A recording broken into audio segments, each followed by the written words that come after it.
नमस्कार साथियों, हम बात कर रहे थे कक्षा 6 से कक्षा 12 के अंतर्गत राजस्थान अध्ययन और सामाजिक विज्ञान पुस्तक के बारे में। तो आज हम बात करेंगे कक्षा 7 का जो चैप्टर आते हैं, जो कक्षा 7 के जो अध्याय आते हैं, जिनके बारे में बात कर रहे थे। तो भाग 1 के बारे में बात कर रहे थे, भूगोल के बारे में, जिसके अंतर्गत हमने हमारा भारत जो चैप्टर था उसको कंप्लीट किया था। तो आज हम बात करेंगे राजस्थान एक सामान्य परिचय।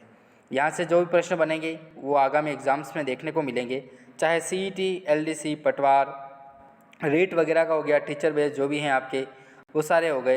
तो यहाँ से जो भी प्रश्न बनेंगे वो 100% मान के चलिए आप कि आगामी एग्ज़ाम्स में आपको देखने को मिलेंगे, क्योंकि पेपर सेंटर जो हैं वो यहीं से क्वेश्चन जो हैं वो पुटअप करती है।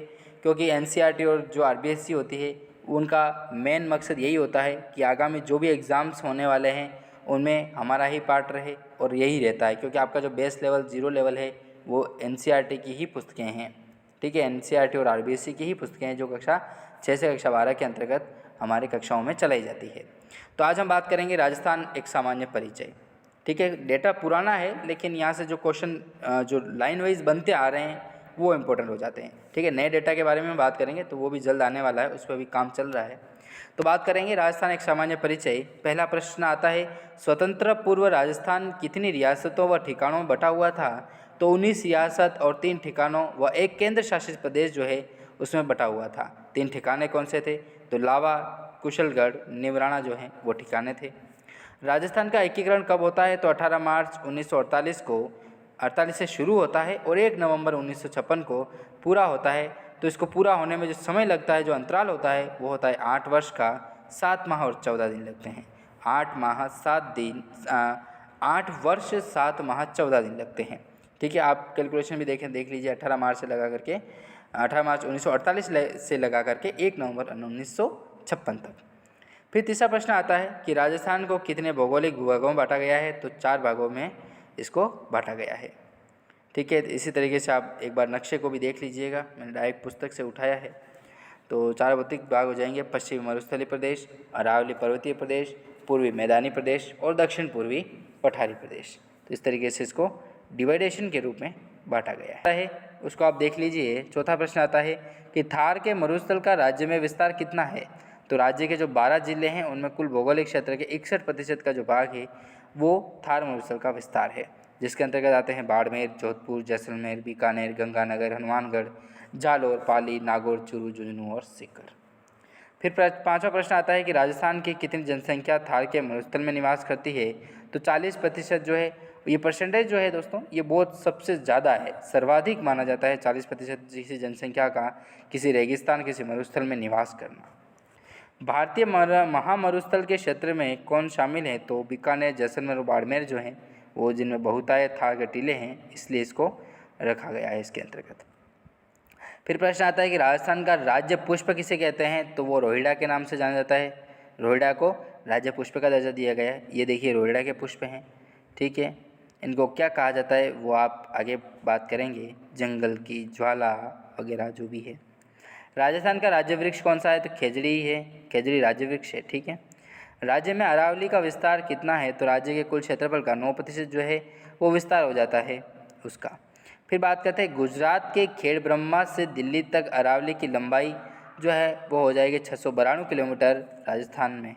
ठीक है, इस पर्वतमाला की लंबाई कितनी है? 550 किलोमीटर है। ठीक है, फिर 11वां प्रश्न आता है कि मरुस्थल में पाई जाने वाली प्रमुख घास कौन सी है? तो सेवन घास हो जाएगी, दामन घास हो जाएगी और करड़ जो है ये प्रमुख घासें पाई जाती है। कहाँ पर? मरुस्थल में। कौन से? थार मरुस्थल में। राजस्थान की जीवन रेखा किसे कहा जाता है? तो अरावली पर्वतमाला को राजस्थान की जीवन रेखा कहते हैं। अरावली की सबसे ऊंची चोटी कौन सी है? तो गुरु शिखर हो जाएगी, जो सिरोही में स्थित है, और इसकी जो मीटर में ऊंचाई देखी जाती है तो 1722 मीटर देखी जाती है। 1722, 1727 भी मिलता है कहीं पे, लेकिन 22 आप एक याद रखिए क्योंकि NCERT पुस्तक में यही दे रखा है। राज्य के कुल क्षेत्रफल का कितने प्रतिशत भूभाग मैदानी है? तो 23% जो भाग है वो मैदानी भाग हो जाता है। बीहड़, डांग या उत्खात भूमि क्षेत्र किसके द्वारा निर्मित है? तो चंबल के द्वारा निर्मित है। राजस्थान के मैदानी उपभाग में राज्य के कुल कितनी जनसंख्या निवास करती है? तो लगभग 40% निवास करती है। 56 का मैदान कहाँ पर है? तो बांसवाड़ा व प्रतापगढ़ में माही नदी व उसकी सहायक नदियों के आसपास का जो क्षेत्र है वो 56 का मैदान कहलाता है।